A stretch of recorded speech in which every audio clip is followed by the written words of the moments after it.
मनसि प्रतिष्ठिता मनो मे वाचि प्रतिष्ठितम्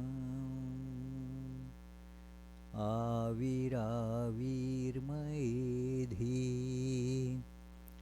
वेदस्य आणीस्थ श्रुतं मे मा प्रहासीः अनेनाधीतेनाहोरात्रान् सन्दधामि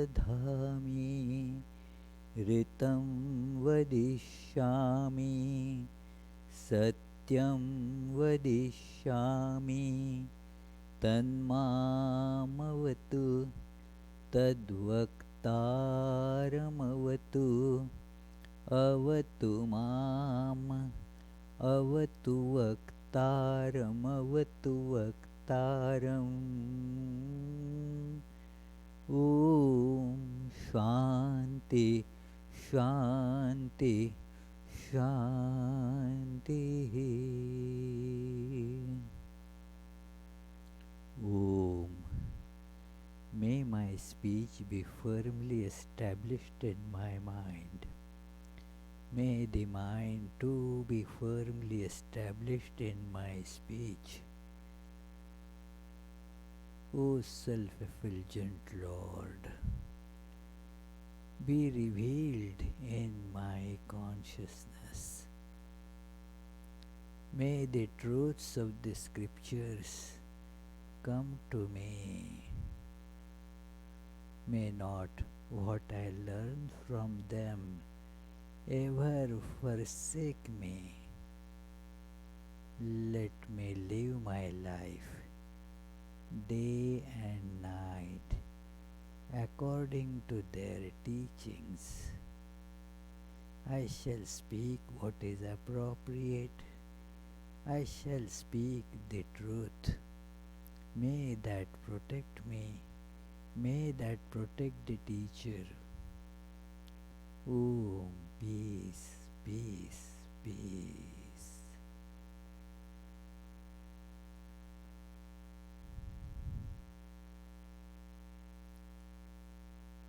Let us feel our true, infinite, all-pervading, divine nature, which is free from all bondages. There is no bondage, even of space and time.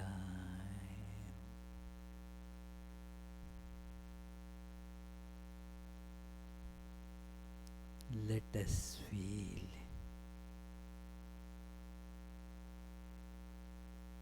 our ego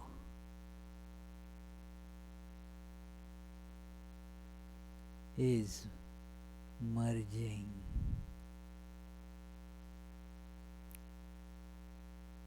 in the infinite,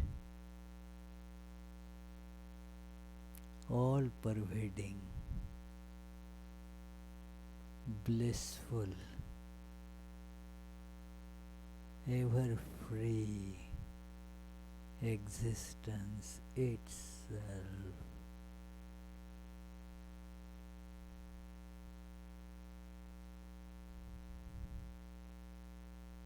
It is just shedding away the attachment to name and form.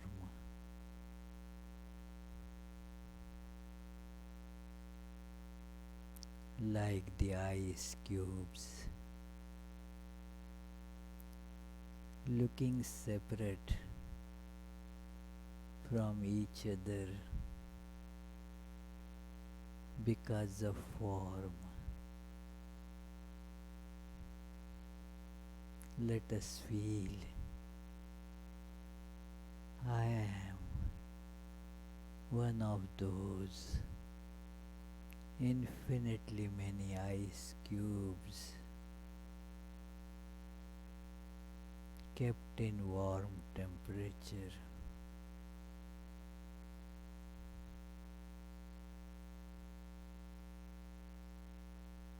All the forms I see are melting away.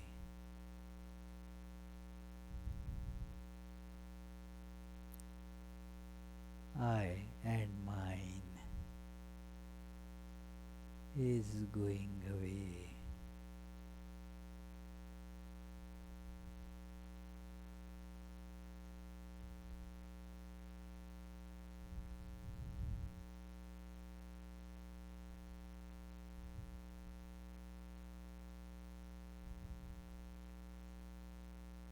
I am perceiving, seeing, experiencing the intrinsic oneness.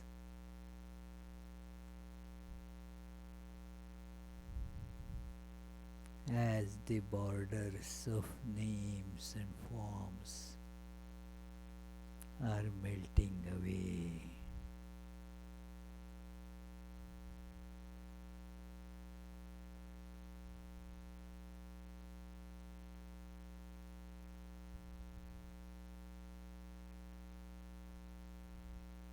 This oneness is freedom.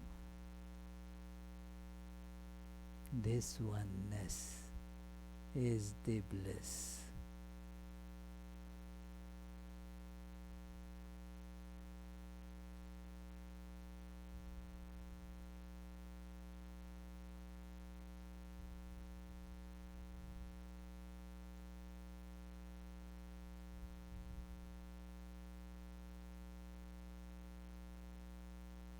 Om. Peace, peace, peace.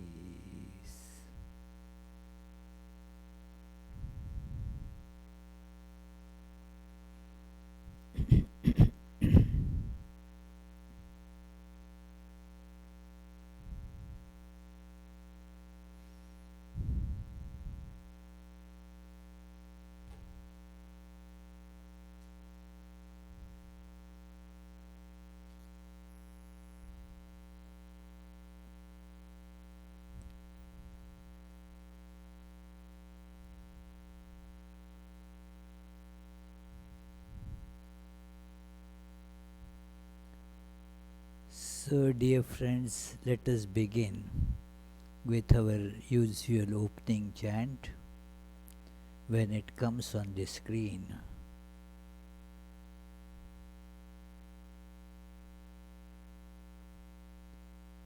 Tava kathamritam tapta jivanam kavibhiriditam kalmashapaham Shravanamangalam Shrimadattatam Bhuvi Grananti te Bhurida Janaha.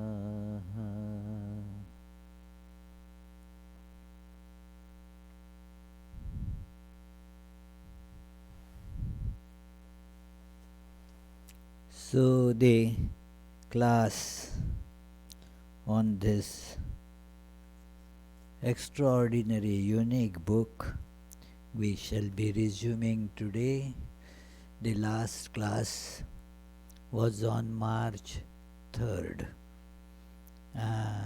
and it was then the situation was quite different. I mean, the Vedanta Society was still open for the visitors to come in physically. Now, due to the situation of coronavirus, that cannot happen, but we can go to this site of Vedanta Society of Providence and then connect online to the Vedanta Society Providence channel on YouTube and uh, participate in this lecture. While you are listening, seeing, listening, you can still type your comments and your questions, because I see at the end, when I ask for questions, many of you do not get enough time to ask the question before we start saying the closing prayers. I had been told about this by some, so I am repeating that while you are online, listening, seeing, if you get some question or feel like putting a comment, please type it even before the class is over, although it will be read out to me only after the class when I ask for comments and questions. So anyway, we were at that time on page 511, and we had already seen in past so many classes the specific nature of Sri Ramakrishna's personality, the threshold between the absolute and relative. Sri Ramakrishna was aware of the absolute truth, the truth that transcends all limitations. It is the unchanging true nature of the universe. The experience of Sri Ramakrishna was merged in that. But then he had the access to the relative plane also, which is a very rare case. We had seen that that is what is called bhava mukha, that being on the threshold of relative and absolute. And so, while steadfast in his awareness of the absolute, he can still see the relative world where the body and mind, the multiplicity is seen, as we had seen in the analogy that it is the animal crackers which have different shapes, so according to the shapes they have names too. And even while seeing that separateness, a grown up person is conscious of the uh, inner oneness of all of them, that each of those biscuits or cracker is actually not different from other in its contents. The shapes are different. So in the when a baby, he identifies with the shapes and then thinks that eating a crocodile would be different from eating say a lion. But when one grows, knows that it is same. So that exactly in the same way that a person who is a spiritual baby sees all the distinctions and holds them to be true because has not developed that maturity to look into the inner contents of them and thus illumine oneself with that understanding and experience the infinite bliss that comes from that awareness. So Sri Ramakrishna's life was meant to make us aware of this gradually according to one stage of development. It is not that all the teachings of such incarnations, or for that matter of other great sages also, are applicable to each and everyone in every state, because everybody is at a different stage of growth, and therefore something that is applicable to one individual need not be applicable to another individual. And so Sri Ramakrishna could see the various different stages of growth that a person is going through, and gives advice accordingly.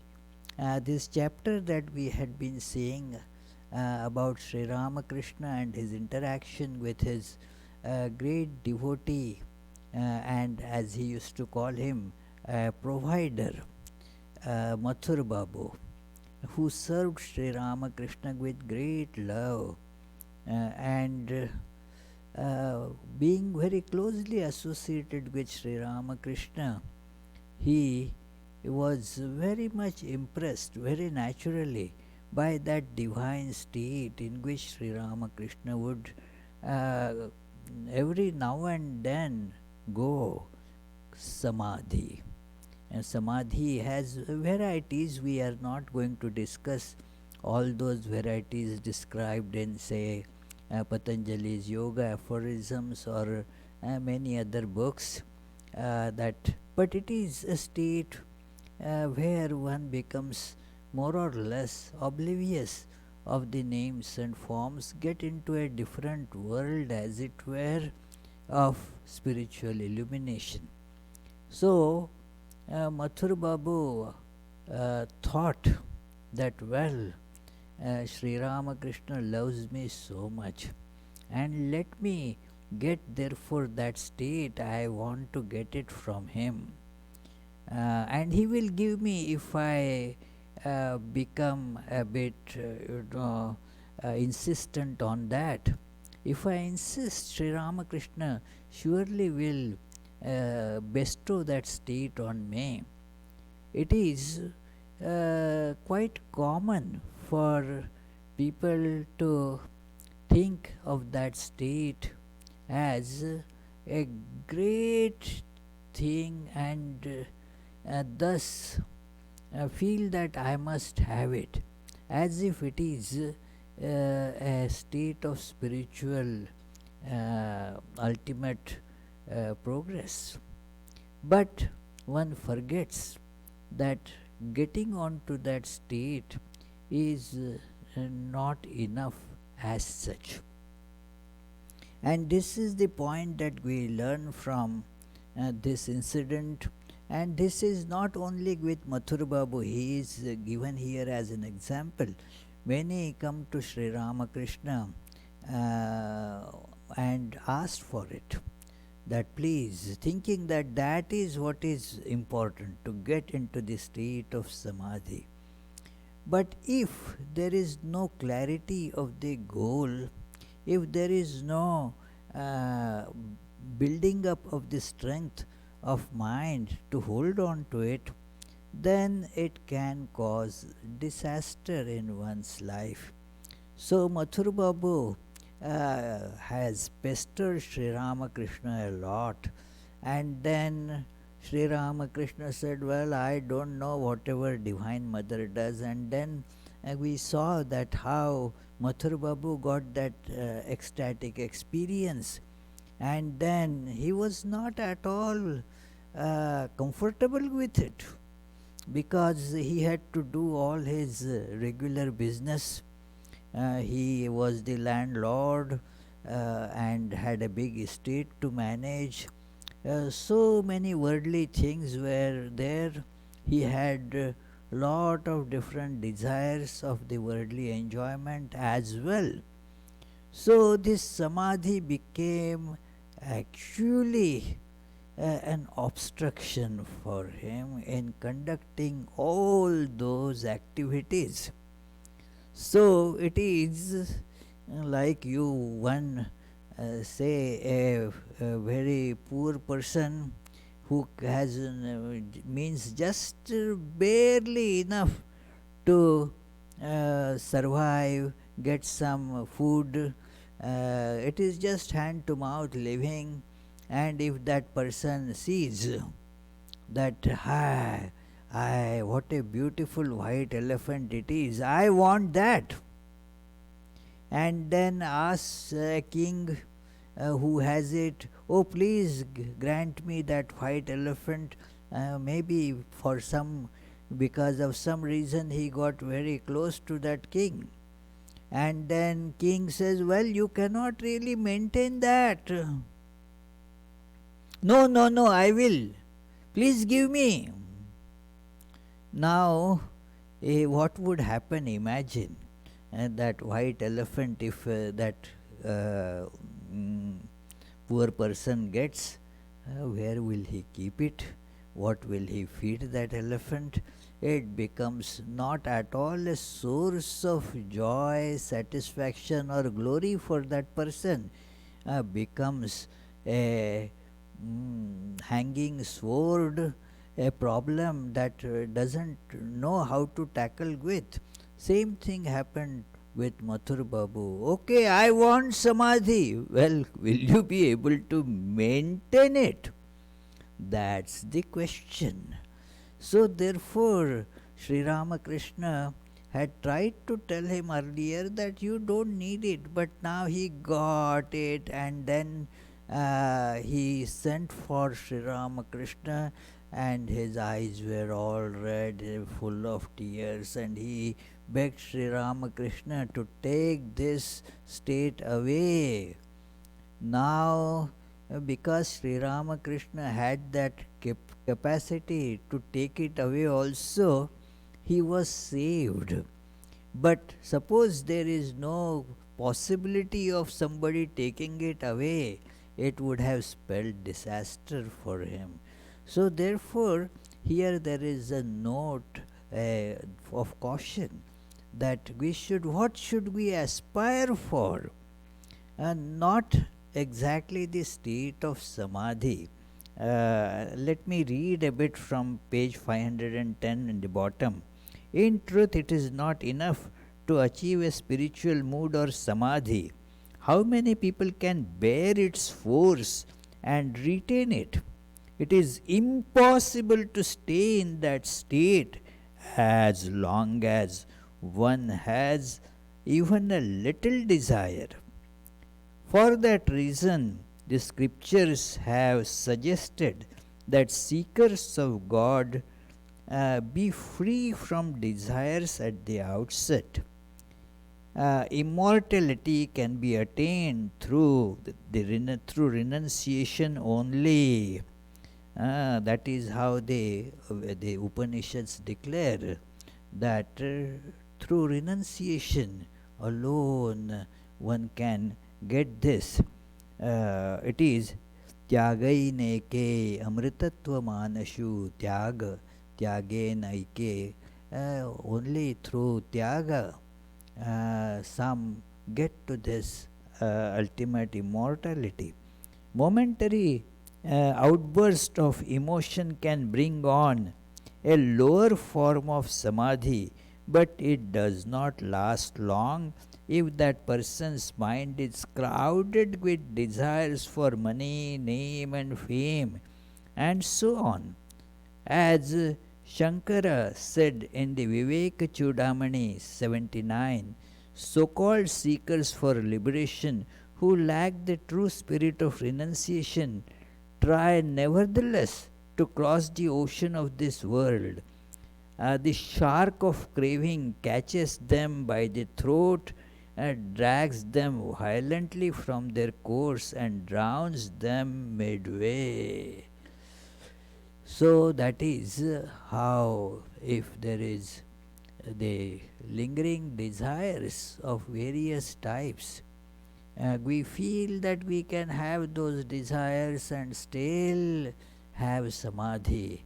No, that is not possible at all.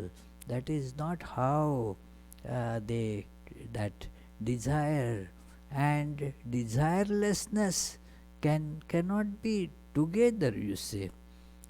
If we have desires for worldly things, naturally they drag us down.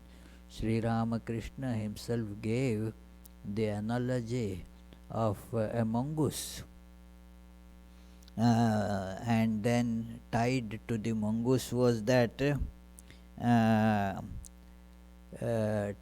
tied to the tail of the mongoose was a brick. Now there is a wall, and it is that brick is tied so that the mongoose can move freely on the ground. But if the mongoose wants to climb the wall and escape, go over, then that brick won't allow it to climb too high. It tries to climb, but the weight of the brick, the gravity pulls that thing down.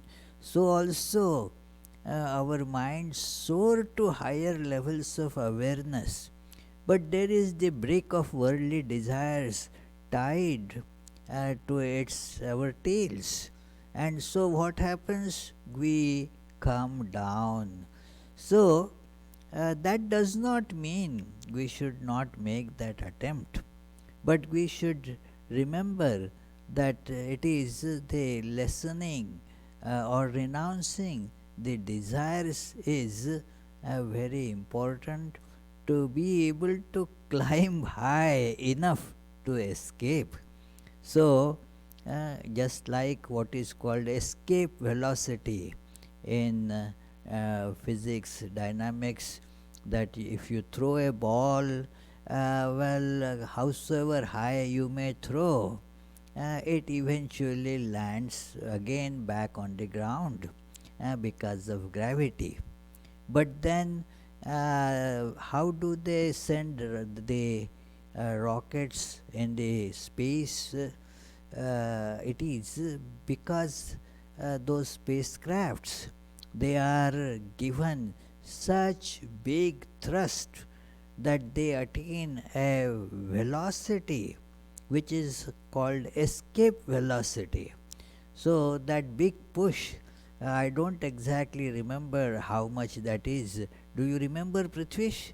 What is the escape velocity? Something like 7 or is something miles per second. Huh? 11 kilometers, exactly, 11 kilometers or so per second. Thank you. So it is, so then it will be able to escape from this bondage. So similarly, we have to be able to give that kind of push, and as long as the desires are tying us down, we will not be able to do that. So here it is given example of another young man also who had these symptoms of a bhava samadhi. But when he was brought to Sri Ramakrishna, we read that part, but let me read it again.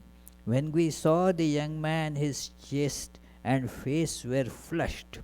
He was humbly taking the dust off everyone's feet while chanting God's name. He was shivering with delight, and goosebumps covered his body. His eyes were red and swollen with the tears that flowed continuously. His complexion was dark blue. He was neither fat nor thin. His face and limbs were handsome and well formed, and he had a tuft of hair on his head. He was clothed in a dirty white dhoti and had neither shoes nor a chadar to cover his upper body. He was completely indifferent to his body and was not concerned about keeping it clean or protecting it. We were told that this ecstatic state had suddenly come on him while he was singing of the glory of Hari. From that point on, He had virtually stopped eating and could not sleep. Day and night he cried and rolled on the ground because he could not attain God.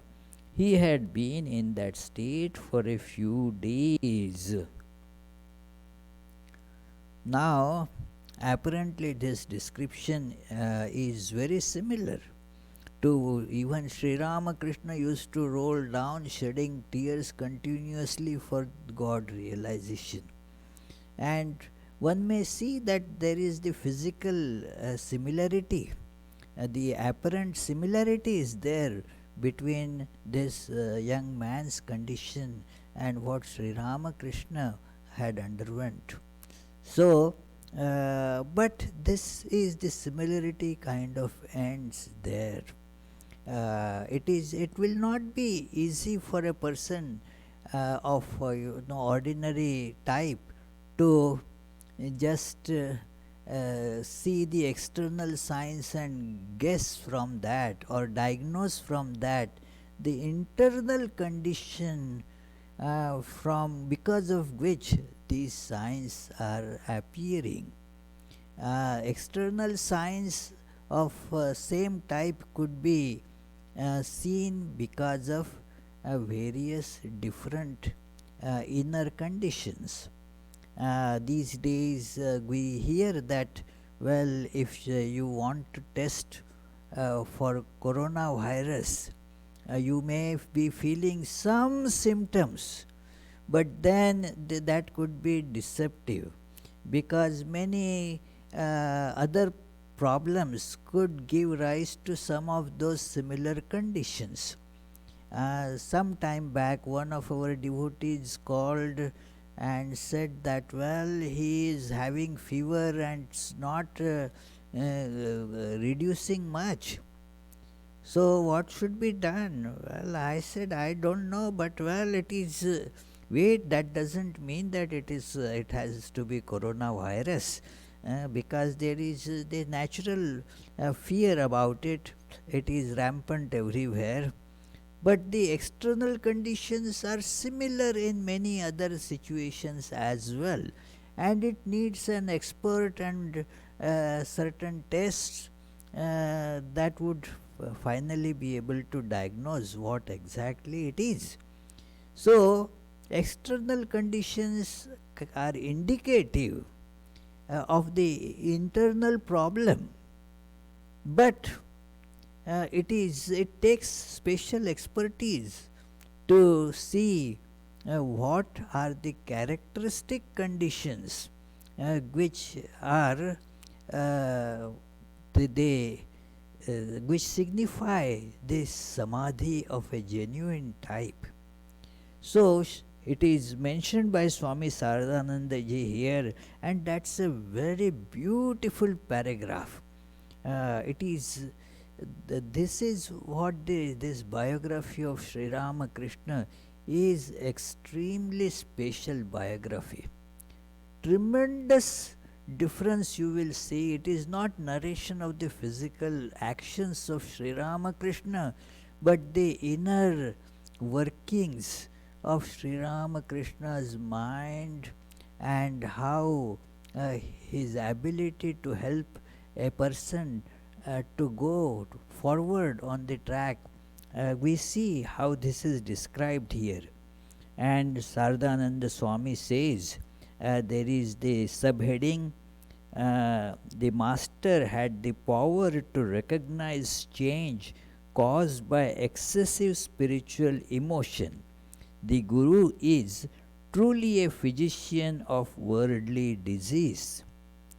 We have seen in no one except the master such power to grasp and recognize the changes in the human body that can be caused by an exuberance of spiritual emotions. The Guru has been described in the Guru Gita and other scriptures as the physician of worldly disease, Bhava Roga Vaidya. Before we meet the Master, we did not understand the profound meaning of this In truth, the Guru is the physician of mental disease, and he can also diagnose at first sight the changes produced in the mind by various spiritual emotions. In these uh, in these changes, if these changes are favorable, he directs the aspirant so that this mood becomes natural and helps that person to ascend to higher planes of spirituality. If the changes are unfavorable, he prescribes specific means to make the mood disappear without harming the aspirant. We had not heard of such things before, but as we observed the Master guiding aspirants in this manner every day, we became convinced of this point, that some uh, conditions would appear in the mind. Now, it is important to see that those conditions are really helpful for that person to progress. It becomes very challenging for the guru, that because that person is liking those changes. Oh, I feel so calm. Or I feel so elevated. But is that going to be ultimately helpful for that person to be on the course to illumination? That person cannot decide. The Guru sees that whether it is going to be finally helpful or not. So, and therefore, if it is helpful, okay, the Guru makes those changes more stable and permanent. So many such examples I have seen, like what has been described here, that certain things appear to be very nice, very conducive, but they are not really going to be helpful for spiritual development. And because it feels nice, the pleasure instinct in us does not want to leave those. So, in fact, one argues with the Guru about it, that no, but I feel so good up with this. No, you don't understand. It is as they told Sri Ramakrishna, that well, we feel that it is I am going forward with this. Now, it is because you take pleasure in it, because you like it, that feeling comes, and it actually becomes sometimes obstructive. Also, the feeling is very good. It happens other way also, that the feeling is not only good, it is this change in the mind is going to be of great use. But the mind, as we all know, we look for new things. That oh, okay, I got it. But for some time we like it and then want to throw it away. Now, if it is going to be of use to you, the Guru stabilizes those changes. No, you cannot give it up. You should continue with that, and Guru strengthens it. So, both these things actually happen in the personal lives of spiritual aspirant. And it is Sri Ramakrishna who was a great master. Another translation of this very book by Swami Yogatmananda, a wonderful translation, and that was the first English translation of this book. it was called Sri Ramakrishna, the great master. He was really master in identifying all these different conditions and whether they will be helpful for that person or detrimental for that person. It is not given to ordinary people to just see and judge those things. So therefore he makes that statement that we had not heard of such things before they met Sri Ramakrishna. So it is the inner life is one has to have the capacity to look into that inner life. Sri Ramakrishna could do that. So therefore he calls him the the emperor, the sovereign emperor of the inner kingdom. He can do anything inside. Swami Vivekananda said that Sri Ramakrishna did this unprecedented great miracle. He exhibited the power to mold a person's mind as a potter molds that wet clay thing. So the lump of clay, the potter gives shape to it as he wants.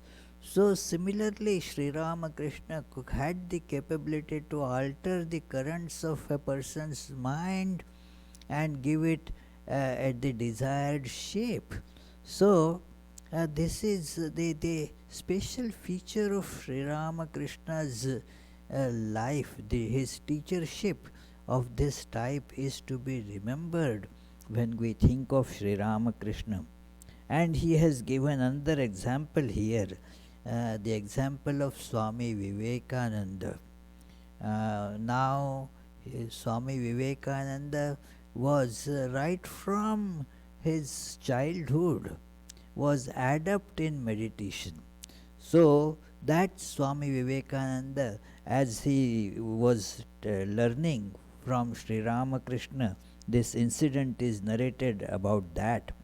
When Swami Vivekananda first attained Nirvikalpa Samadhi, we saw the master prescribing the following: now for a few days don't eat food cooked by others. Cook your own meals.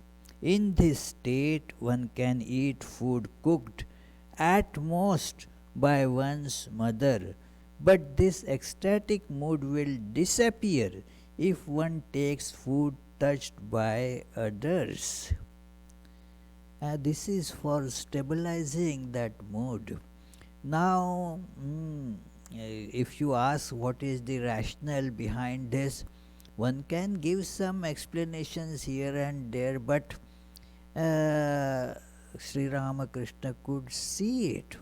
It is something that our logic does not really reach the level to explain these observations of Sri Ramakrishna, and so therefore they have to be taken just as they have been told, like we take the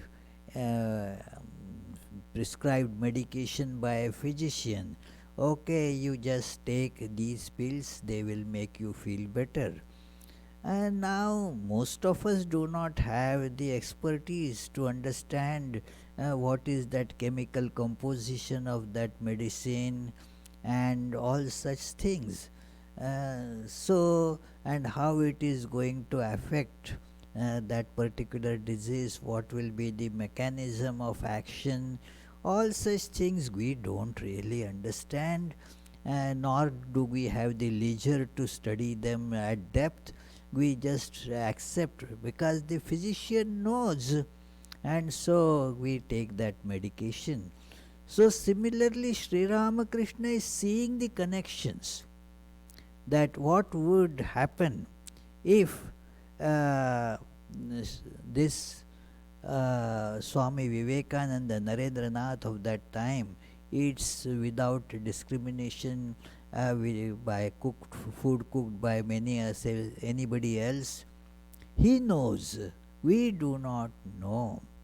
That we must understand that, and that was observed by Swami Vivekananda, that he did not therefore go to eat food because Sri Ramakrishna wanted that mood to be stabilized, that knowledge of Nirvikalpa Samadhi to become stable with him.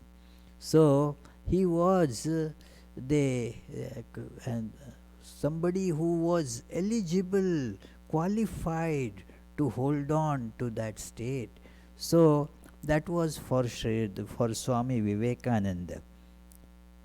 And when he saw Gopal Ma had physical pain due to the uh, humor of wind, the master said, "It is caused by uh, your hurry by an excess of spiritual energy. When you feel too much pain, please eat something." That is the prescription for this Gopal's mother, that she had the pain due to a lot of gas. Now this gas was not the regularly people because of indigestion or other things a person gets gas, but this was not that. It was, he called it is Hari Vayu, and that the wind of because of hurry. So these gases are not to be cured by some regular antacid medication. He said, don't worry. If it becomes excessively painful, then eat something. And that served that purpose.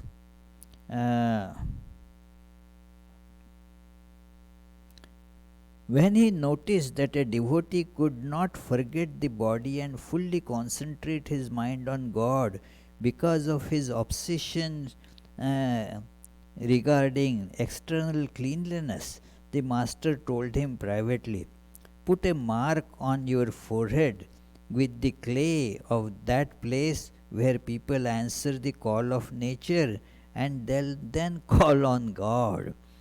Because it becomes that obsessive compulsive disorder, as they say. It becomes and I know many of us have that in milder forms, that state, that no, it is not yet clean. uh, one lady I know, she keeps on again and again putting her clothes in the laundry, thinks that no, there is still some little stain on it. It is. So now what happens is, because of that obsession, they a lot of time and energy gets just wasted, and any useful uh, work becomes very difficult to be done. So a person sits for meditation, wants to sit for meditation. No, this place is not clean enough, and so let me first spend time in cleaning. So now anyway, not too much time is available for meditation, and you spend 2 hours for just making the place clean, and then you sit there again. You start seeing some, no, that place is not clean. Oh, I did not clean that spot there. So the mind keeps on dwelling on such things. This is practical thing, friends. I have seen quite a few people's examples of that type, that it is obsessed by some such thing. And then what is the antidote for it? Sri Ramakrishna, this is now not to be done by others, but for that person. Okay, that in India, especially those days, people would go to relieve themselves somewhere on some piece of ground just kept for that. So go there, take the dust of that place, make and put a mark on your forehead with that, so that now where are you, you're the place, how clean your attention will not be on that. When he observed that someone's spiritual progress was being obstructed by his uncontrollable agitation during Sankirtan, the master scolded him. And now many take it as well, I am getting into the spiritual mood while listening or singing to that Sankirtan. A Sankirtan has lot of those rhythmic beats, and people keep on dancing to those beats, and that creates a sense of what I would say, that forgetfulness about the external world, and the emotions they rush high, and then that is taken to be the height of some spiritual illumination, and then therefore people go to that again and again, thinking that I get into a spiritual mood by doing that. It is actually not so. It happens to many. Again, one can see many such things when there is the kirtans are going on. It is so many people dancing to the drum beats or the sound of those cymbals. There is some music going on, and then starts, the tempo starts becoming faster and faster, and then soon the person, while chanting and dancing, starts feeling dizzy, the eyes become watery, and feels as if there is something ecstatic about it, the spiritual mood. But this is just emotional effervescence. It is the my many mentor Swamis used to caution me about this. It is not that I was personally very much into those things, but this shedding tears or getting into that kind of mood, well, it could be the sign of just emotional weakness, and therefore need not give too much importance to it. It is they just see whether your inner strength is increasing, whether you are able to get rid of the so many tormenting desires from your life. So the inner spiritual strength is more important rather than this external signs of ecstasy. They can be tremendously deceptive, friends. These external signs, and they look as if this person is really having all these tears with the name of God. One can easily quote Sri Ramakrishna himself saying that, well, when hearing the name of God, if somebody starts having shedding tears, then that person has truly the bhakti. But this is seeing such situations, Sri Ramakrishna would remark, as let us read. When he observed that someone's spiritual progress was being obstructed by his uncontrollable agitation during Sankirtan, the master scolded him. You rascal! You have come to display ecstasy to me? Does real ecstasy create such physical convulsion? On the contrary, at the time one becomes motionless, absorbed in God. What is this? Be still and calm. To the others, do you know what kind of ecstasy is this? It is like an ounce of milk boiling in a cauldron over the fire. How we observed it, I don't know if any of you have observed this. I had occasion to observe that take a big pan and put just a little milk in it and keep it on fire. So soon it will boil, but it will not overpour because the pot is quite big. So it then forms a big bubble. So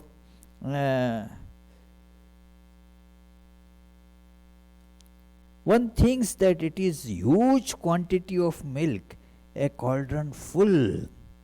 When you take the cauldron from the fire, you see no milk, and whatever milk may be left is all stuck inside the cauldron. So even that little milk that you put, it is all stuck now to the walls. It is that is how it happens, that our whatever little devotion was, it gets lost in this bubble that looks very big, as if there is lot of devotion. So one must be careful about these things. Watching the worldly tendency of another person, the master said, "You rascal, eat well, dress well, and enjoy the world to your heart's content. But don't think that you are doing all these things as religious duties." We can cite many such examples, that it is do whatever, but do not think that what you are doing is any religious or spiritual practice. It is eat, drink, make merry, because that is what you will be doing. But don't do it in the name of spiritual practice. That is a teaching given to this person who is not at a level, because such teachers don't despise anybody. What this person needs is to shed away the ideas that whatever is being done has some religious tone to it, like a person celebrating the Durga Puja now is interested, just the name of Durga Puja is there, all the enjoyment is going on, but gets the satisfaction that I did a worship.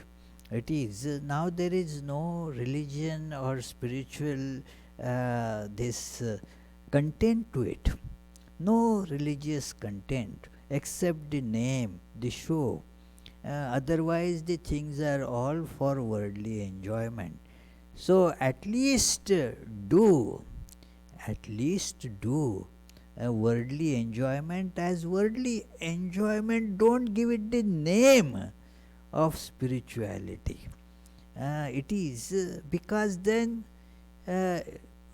worldly enjoyments are detrimental, but worldly enjoyments in the name of spiritual practice keeps you away from even seeing that this is not going to be of spiritual help at all. So when you get over all those things, then there may be the dawning of the true spiritual tendency in that person. And so Sri Ramakrishna gives that advice to him.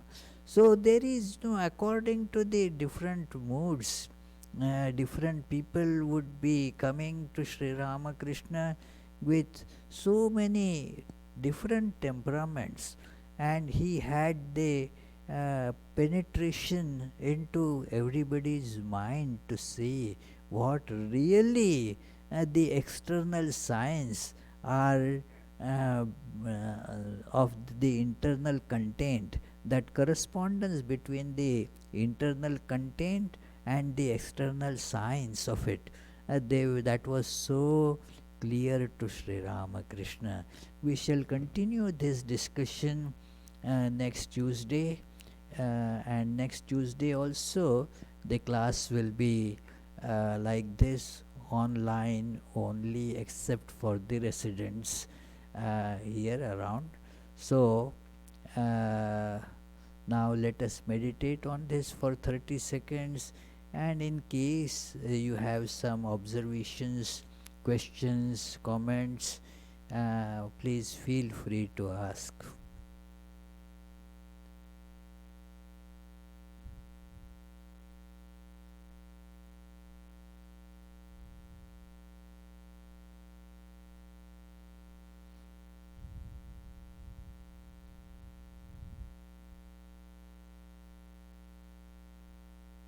Yes, please. Yes, please. Huh? Charlie. Okay. Yes, Charlie.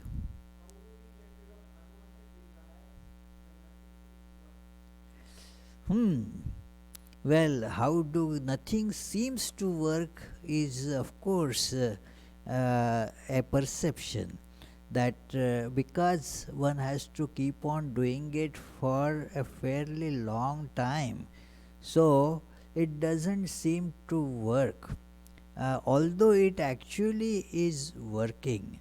If somebody is, say, going on a regular bicycle from Providence to, say, San Francisco, now even if that person keeps on driving, riding that bicycle for 3 days, would feel that, well, it is still far away, I don't see that I have made any progress.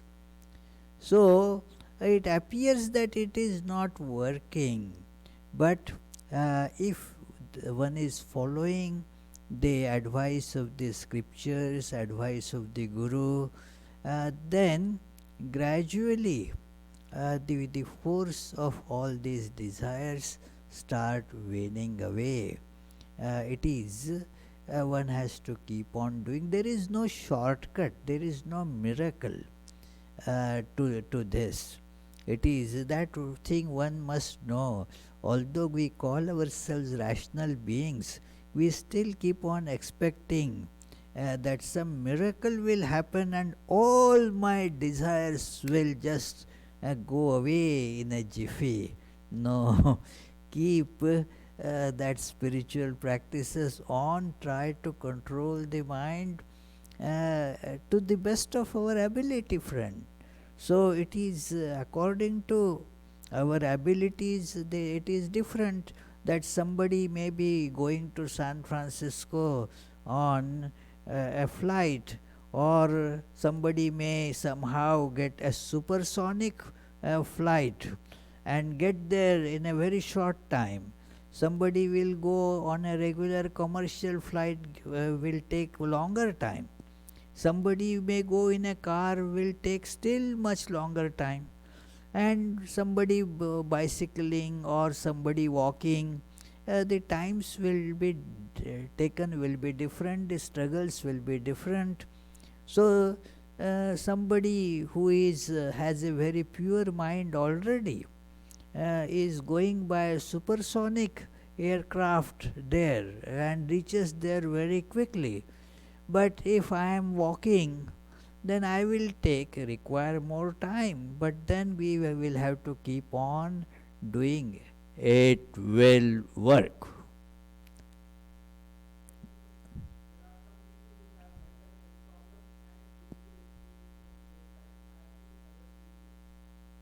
There are people with mental problems and spiritual experience, or yeah, that could happen, that there is a mental problem and a spiritual experience, but one should not confuse the two. Just as somebody may have a physical problem, say somebody has for example say rheumatic pains. Now, rheumatic pains can go together with some spiritual advancement, and similarly, there are certain mental problems, especially those mental problems which have to be which are connected to the processing that happens in the brain. Now, those problems and the spiritual experiences can be together, but one must see very clearly. If it is a mental problem, then that will not give the experience of illumination. The spiritual progress will give the experience of illumination. The mental problem will give the signs of elation, and that will proceed by depression. So, if that is happening, then it is a mental problem. But still, one can spiritually progress. Like there are physical diseases, there are mental diseases. So, one should not think that, well, because I have some mental problems, I will not be able to do spiritual practice. Both can go together, but one should not confuse one with another.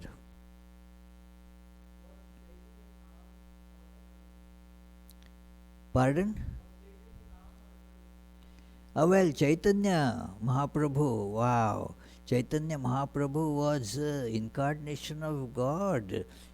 He had complete total renunciation and control of the mind to the highest degree, and therefore that was not effervescence, that was the true bhava samadhi, the samadhi of the highest communion with Lord Krishna that he was experiencing, that was real in case of Chaitanya, because of the total renunciation and tremendous control. When one reads the life of Chaitanya Mahaprabhu, these are some of the things that stand out from otherwise people dancing in kirtans and falling into that kind of that ecstasy like situation. No, that is not what Chaitanya Mahaprabhu experienced.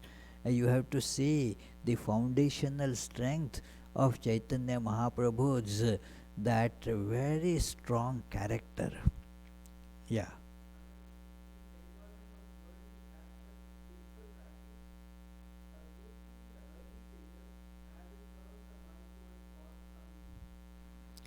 Could be, but then it is that because the enjoyment or the pleasure instinct is strong in all of us at a rudimentary stage.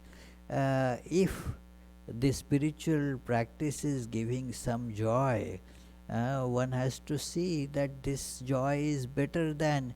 Sri Ramakrishna used to mention these two, the Bhajanananda and Vishayananda. Bhajanananda means the joy that one gets by singing the glories of God or doing spiritual practices. One gets that kind of joy. And the other joy is running after the ordinary sense pleasures. So, if it is the joy that is due to the spiritual these connections or practice, for a time one can hold on to it, but there is a danger that one may therefore not make progress to go to the higher state. One because that creates a comfort zone, that I feel happy when I meditate, I feel that joy, and therefore it has been given in many scriptures like Vedanta Sara, that this is an obstruction in progress. You feel happy where you are, and then do not want to progress further. Yes, yes, Prithvish. Yes, yes. Mm.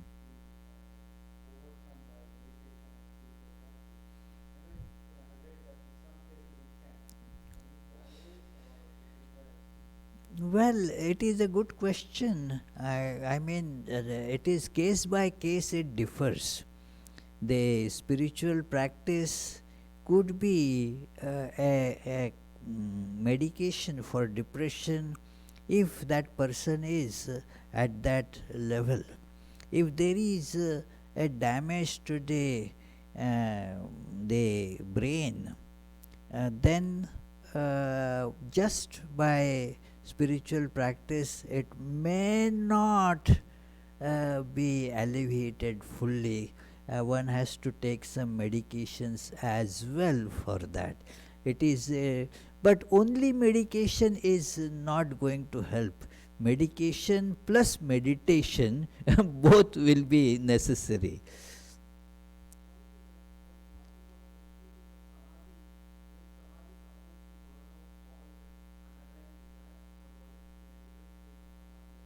The samadhi, if it stabilizes, then it will remove all the desires.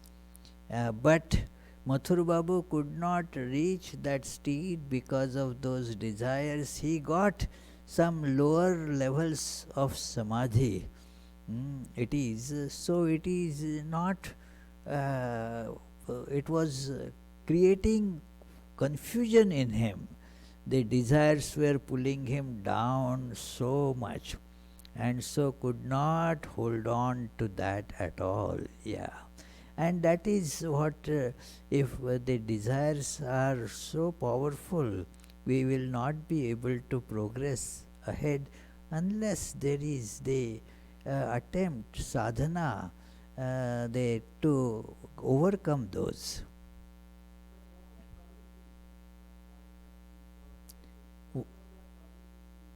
What was troubling Mathur Babu?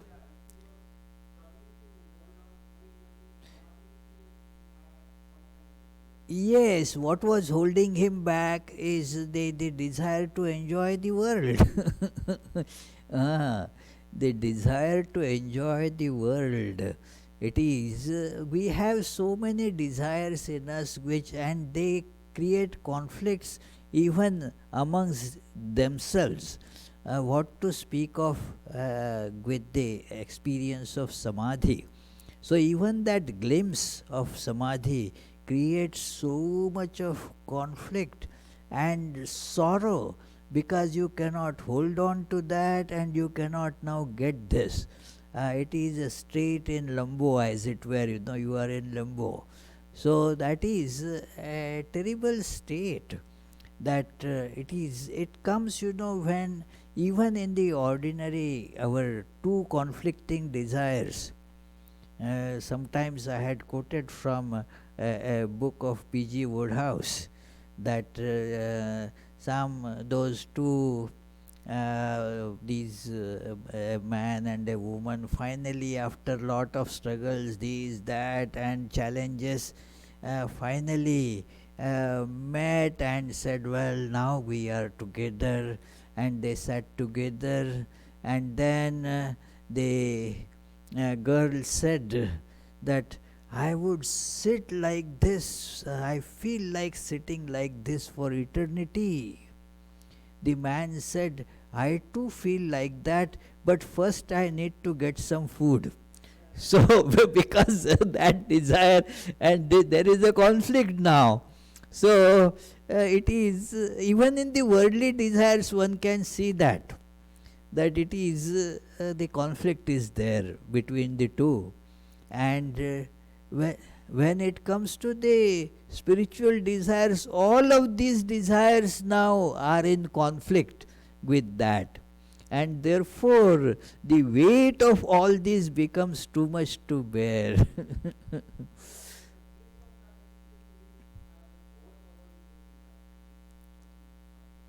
He could not, therefore he is obstructed now, he could not come down to that level, he could not go up either. So he needed the help of Sri Ramakrishna for that. Yes, Jitendra?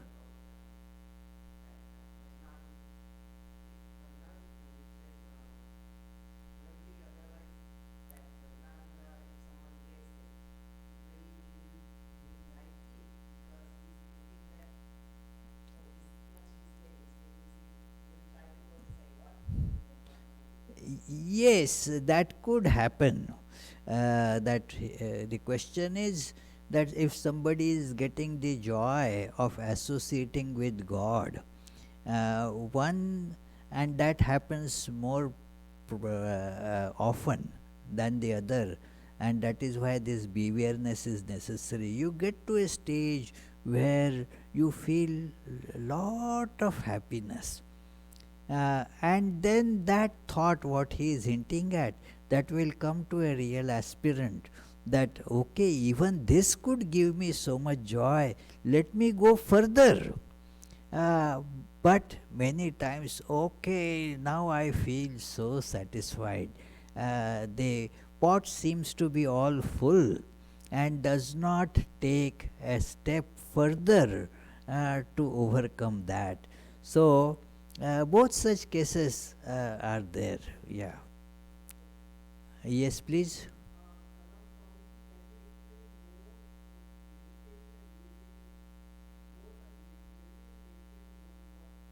Yes, because medication and meditation are both important, because one lives at the level of mind as well as level of body. And then there are therefore the medication means some kind of the physical thing that you use to treat yourself, to bring more comfort to you. So, and your life becomes more consistent. That is, so the medication is necessary for that, for having some physical problem, like a problem manifested in the brain. Now it is manifested in the brain, but its source is in the mind.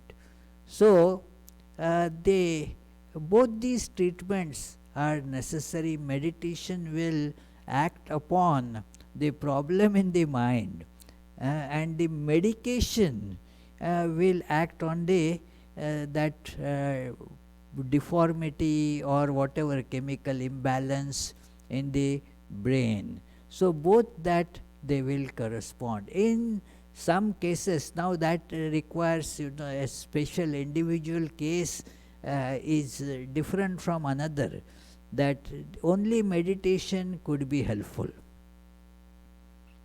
And that will automatically cure the states in the brain.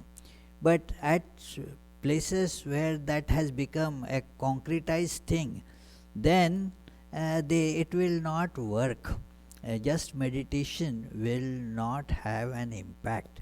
To give you an example, there is, you see, there was, I had one injury because of which my thumb got crushed. The thumb was crushed, and so it all became the nails became blue. The nail there became so blue, and then the doctor said, "Okay, take this for the pain, reducing the pain. Take this medicine." But that color it will take long time to go, but I can give you some other medication to hasten the process of getting that blackness of the nail removed.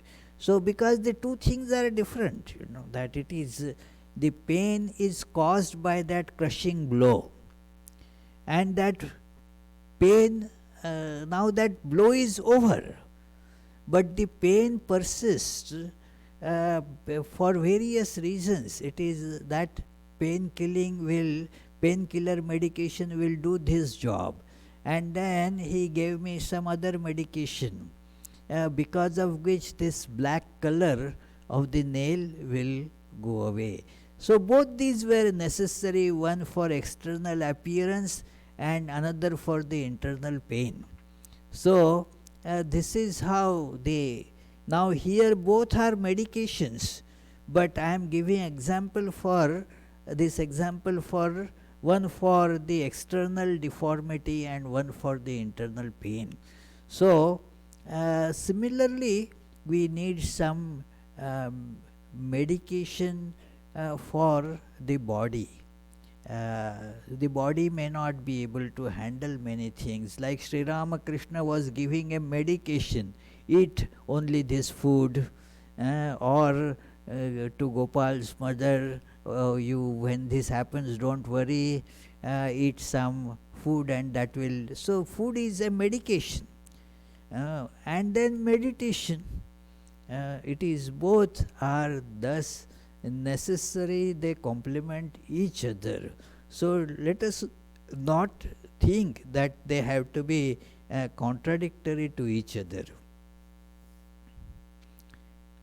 So thank you, friends, and we shall conclude with our regular closing prayers.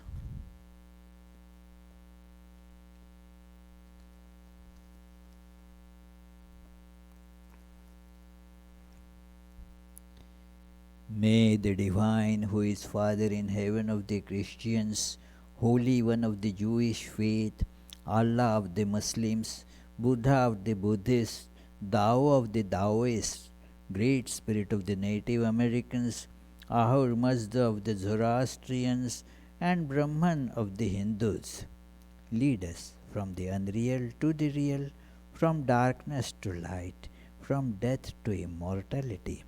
May the all-loving being manifest himself unto us and grant us abiding understanding and all-consuming divine love. Peace, peace, peace be unto all.